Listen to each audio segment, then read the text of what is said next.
Now ito, I'm pretty sure most of you play mobile games. It's a culture thing now. Hindi lang dahil sa mga Pilipino ang isa sa mga pinakamalakas, if not pinakamalakas gumamit ng smartphones. Even before the advent of smartphones, pinakamalakas mag-text, pinakamalakas tumawag, laging hawak ang cellphone, na medyo nag-compound ng konti, medyo lumala ng konti nung nagkaroon ng pandemya. You had nothing else to do at home. Maraming mga hindi naglalaro ng mobile games before. Yung nahook, no? Having experienced playing mobile games for the first time noong kasagsagan ng ECQ. Tapos ngayon, wala na. Gamers na rin sila. Diba? One such game is Mobile Legends. Of course, the super famous ML. Ngayon, if you're familiar with ML, alam ninyo na marami siyang characters na iba't iba ang mga classes. No? There are tanks, there are mages, there are supports, etc. etc. Madami yung roster ng characters or ng heroes or champions. Pero hindi mo sila pwedeng gamitin lahat. Kumbaga, when you start a game, the full roster is not made available to you. Na actually, yung iba kailangan mo pang bilhin. Or, pwede mo silang magamit for free once a certain season comes. So, what I'm getting at is that at any point in time that you play ML, there are some characters that are locked. There are some characters that you cannot use. Which relates to the matter of unenforceable contracts. Parang locked character yan sa laro. Unenforceable contracts are those that cannot be sued upon or enforced unless they are ratified. Now, the point behind a contract is that it is something that you enforce. The rights that the parties can invoke by virtue of a contract, nagkakaroon lang yan ng fullness o ng silbi if you can enforce the contract. Diba? Like for example, one of the parties, no? Sabihin natin there is a loan agreement. So pinautang mo itong si Pedro ng 50,000 pesos. By virtue of the loan agreement, Pedro is obliged to repay the loan to you within 6 months from date. Ngayon, lumipas yung 6 months, yung 6 na buwan, no? Lumipas, hindi nagbayad. So pinadalhan mo ng demand letter, sabi mo, well, if you fail to pay despite this notice, I will be constrained to institute an action in court. Sa korte na lang tayo magkita. Hindi pa rin nagbayad. So if you still remember yung ating mga napag-usapan back when we were studying obligations pa, alam ninyo na at that point in time, meron ng formal demand, wala pa rin nangyari, the other party is already in default. Okay? Now that the other party is already in default, pwede nang mag-file ng judicial action. A case for collection of sum of money, which is an action to enforce the contract. Okay? To enforce the loan agreement. When we talk about unenforceable contracts, yung ganong bagay, hindi mo yun pwedeng gawin. You cannot enforce the contract, true to its name, kaya nga unenforceable. You can only do so if the contract is ratified. Now, unlike a voidable contract, which is valid until annulled, to such an extent na kapag pinabayaan mo lang siya, there is a tacit or implicit ratification. You did absolutely nothing to contest the validity of the contract. It will inevitably become valid. Unenforceable contracts are, kaya nga yung analogy natin sa locked characters, unenforceable contracts are locked by default. In order to unlock it, you must ratify it. Now, there are 3 kinds of unenforceable contracts. Meron tayong tinatawag na unauthorized contracts. That's number 1. Number 2, we have contracts that are non-compliant with a little something that we call the statute of frauds. And number 3, those where both parties, not just one of the parties, both parties are incapable of giving consent. Now, of course, ano ba ang common denominator nitong tatlong to? What are their common traits? Kagaya nga ng sinabi natin kanina, Diba? Unenforceable contracts, no matter what their classification, they cannot be enforced, they cannot be pursued in court. And you can only do so if you ratify them. Now, syempre, anong implication nun? Another common trait of these three kinds of unenforceable contracts, they can be ratified.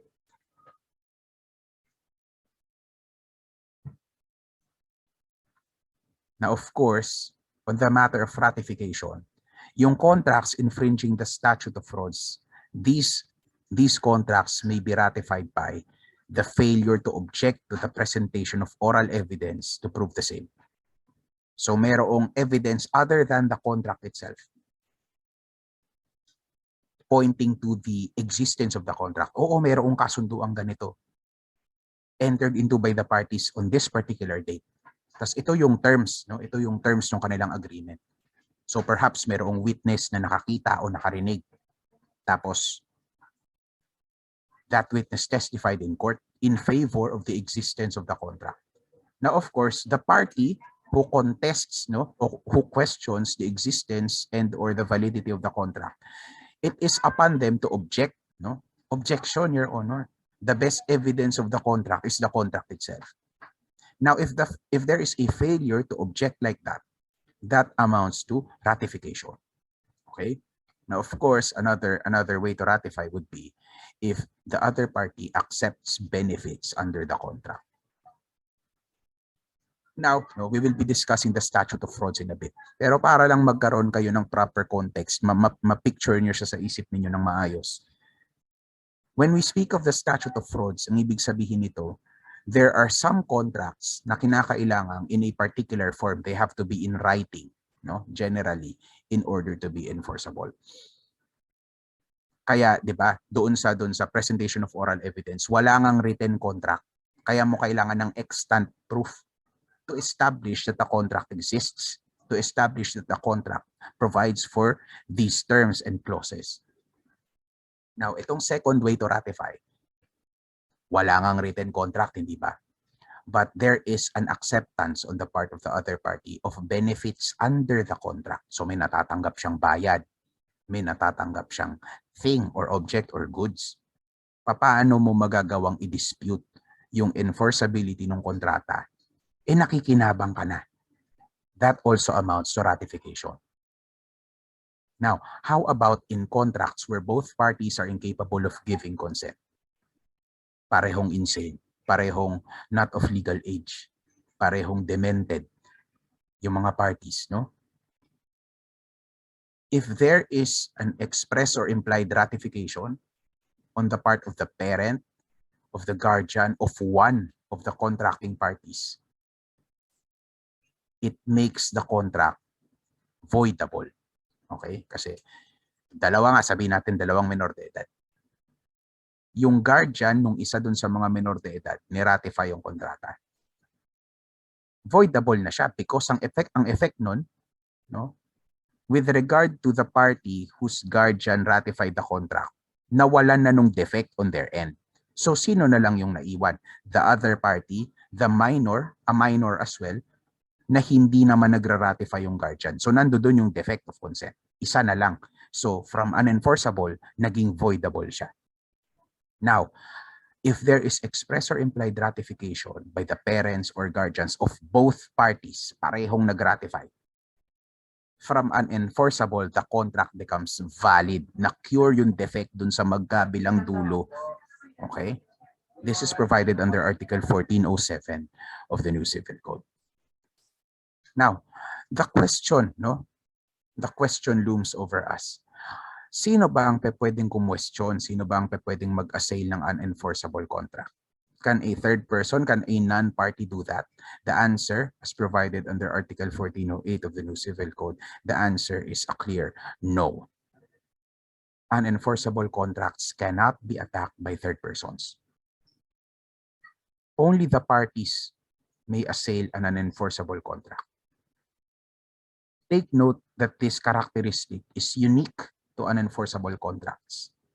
Kasi ang void contract, ang rescissible contract, at ang voidable contract, pwede silang questionin ng third person. Okay? More particularly, yung mga sinasabi natin kanina ng mga innocent third persons. Now, of course, when it comes to unenforceable contracts, ang remedy na lang ng third person would be to pursue the agent. No?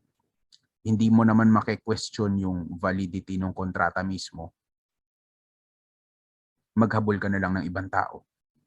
No? The persons that you transacted with, not necessarily questioning the contract itself. Kasi reserved yun to the parties only. Now, isa-isahin na natin yung kinds of unenforceable contracts.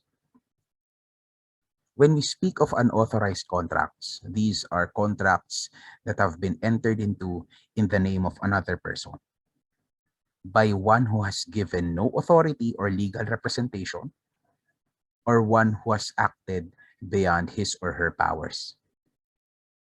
Okay, so merong agent dito or merong nagpapanggap na agent entered into a contract on behalf of a principal. Yun pala, wala naman pala siyang authority to do that. Or kung meron man talagang valid na contract of agency, lumampas siya doon sa authorization niya.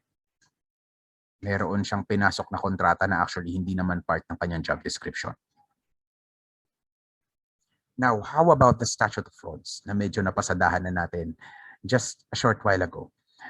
The statute of frauds provided under Article 1403 sub 2 requires that certain contracts should be in writing. Diba? Like I said, and subscribed or signed by the party charged or its agent. So ito yun. Ito yung mga kontratang yun. An agreement that by its terms is not to be performed within a year from its perfection. So the consummation of the contract will only happen a full year at the very least, no? A full year after the perfection of the contract. Kailangan in writing yan.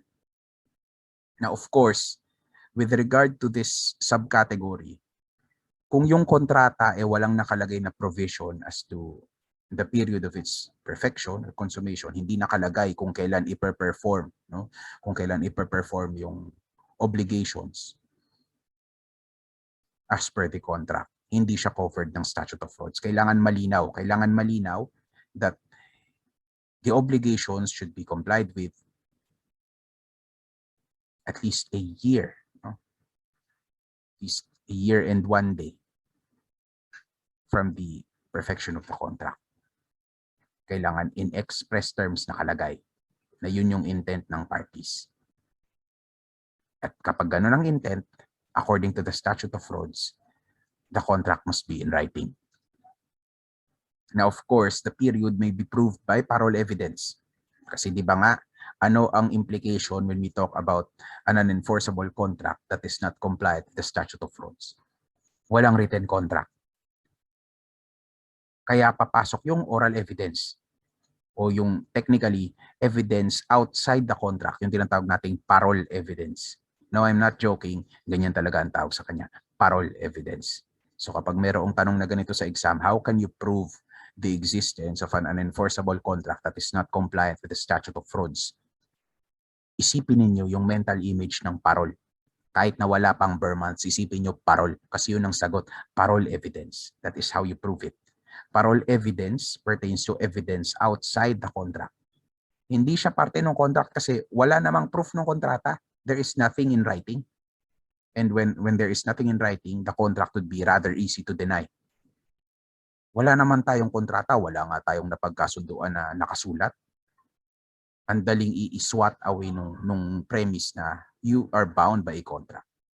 Now, of course, doon papasok yung parole evidence. Any other proof that you have, merong witness na nakarinig na merong kayong kasunduan na ito yung terms ng kasunduan ninyo, o perhaps merong some other document referencing that previous contract na hindi in writing pero merong reference doon that you entered into this agreement on this particular date, no?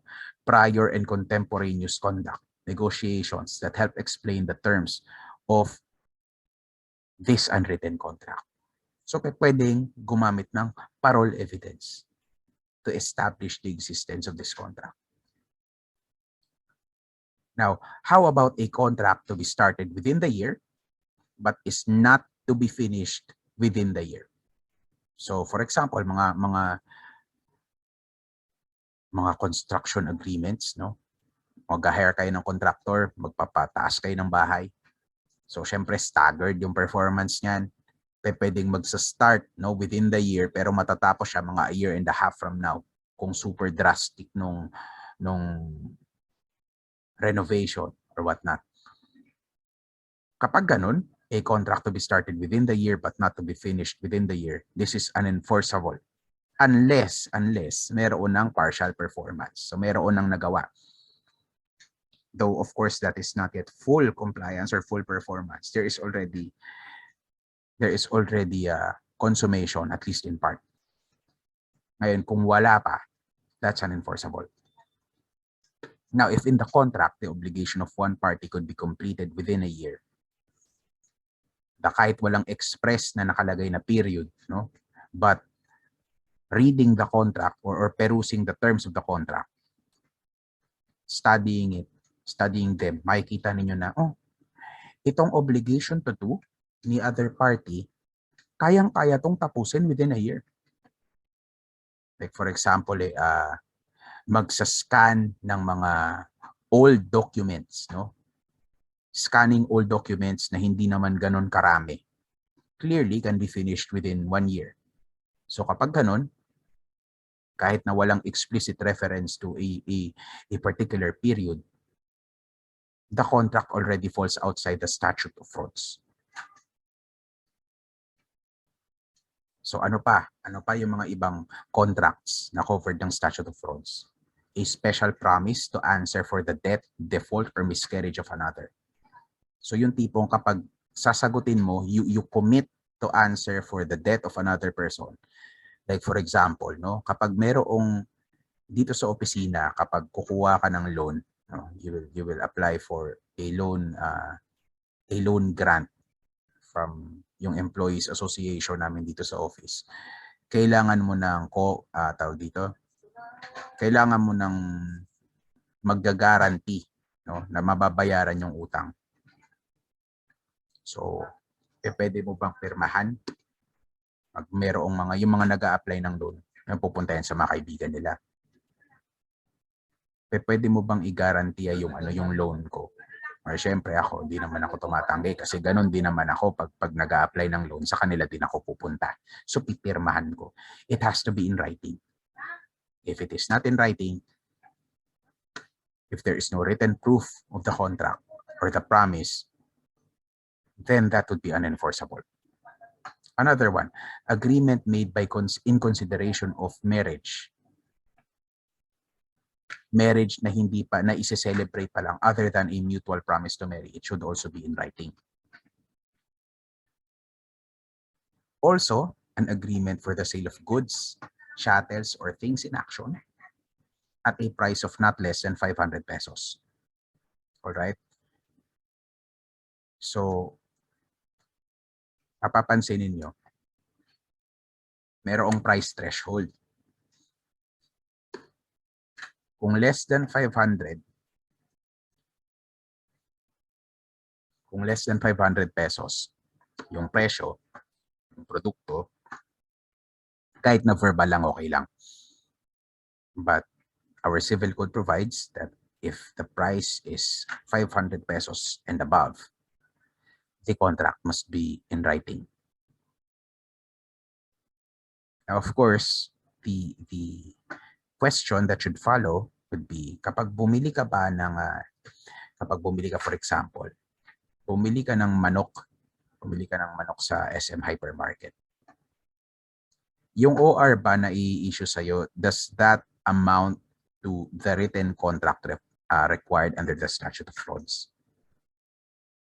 Food for thought now. Think about it. Now, of course, by way of exception, if the buyer accepts and receives part of such goods and chattels, or if the buyer pays at the time some part of the purchase money, that's your answer. By way of exception, pag ganyan, if those circumstances are present, then the statute of frauds need not apply. There need not be any written agreement. Try niyong bumili sa ano ba to? Ano ba mga mall dyan? Diba? Bili ka ng worth 2,000 pesos. The moment you pay, di syempre pupunta ka sa cashier. No? The moment you pay, then selyado na. It already falls, the sale transaction already falls beyond the ambit of the statute of frauds.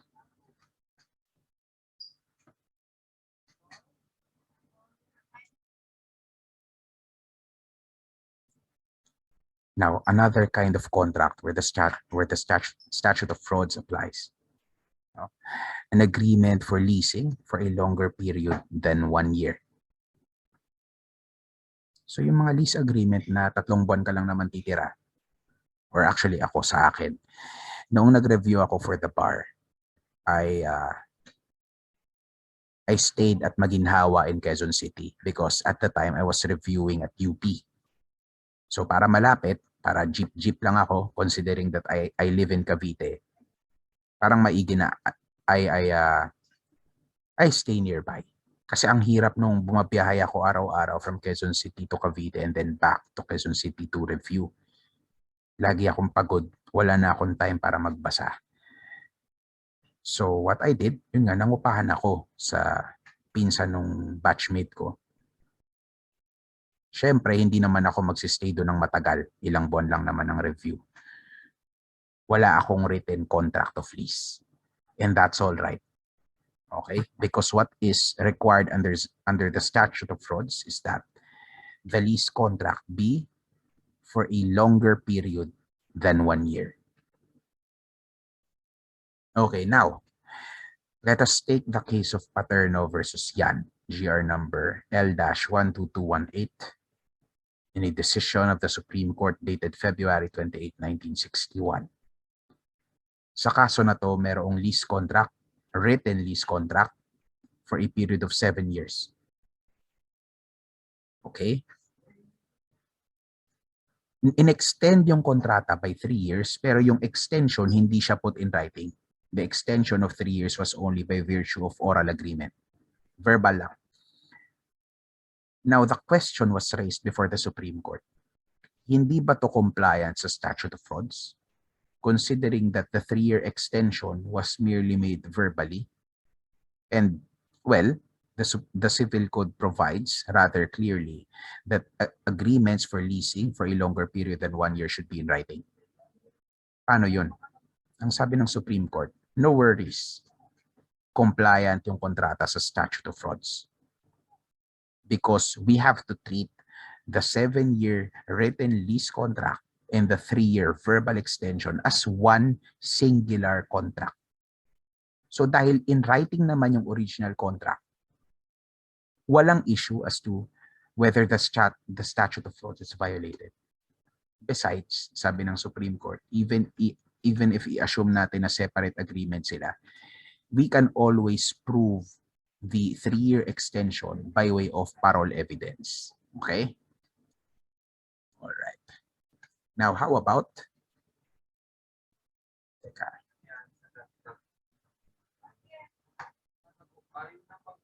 Yeah. Agreement for the sale of real property or of an interest therein. Take note of this one. As long as ang ibinebenta ay lupa, bahay at lupa, or any interest in real property, dapat yan in writing. Always, always. Now, representation as to the credit of a third person, assurances na may good credit standing o hindi insolvent itong other party, kailangan in writing din to. Now, let us assume that there is a contract of sale, a deed of absolute sale of real property.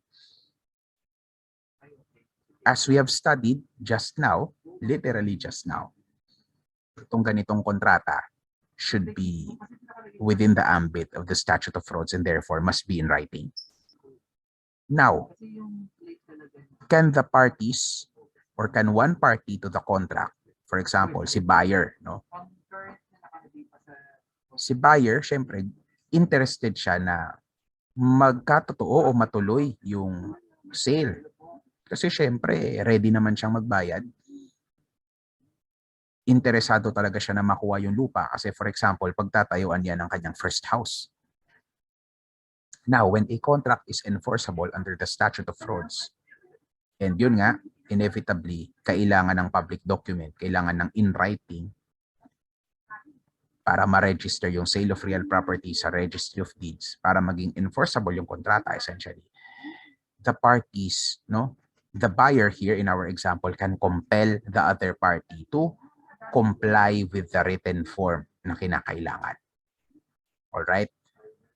As provided under one of the older articles na napasadahan natin, Article 1357 of the New Civil Code. Ito ang sabi ni 1357 by way of refresher. If the law requires a document or other special form, the contracting parties may compel each other to observe that form once the contract has been perfected. Malinaw, malinaw.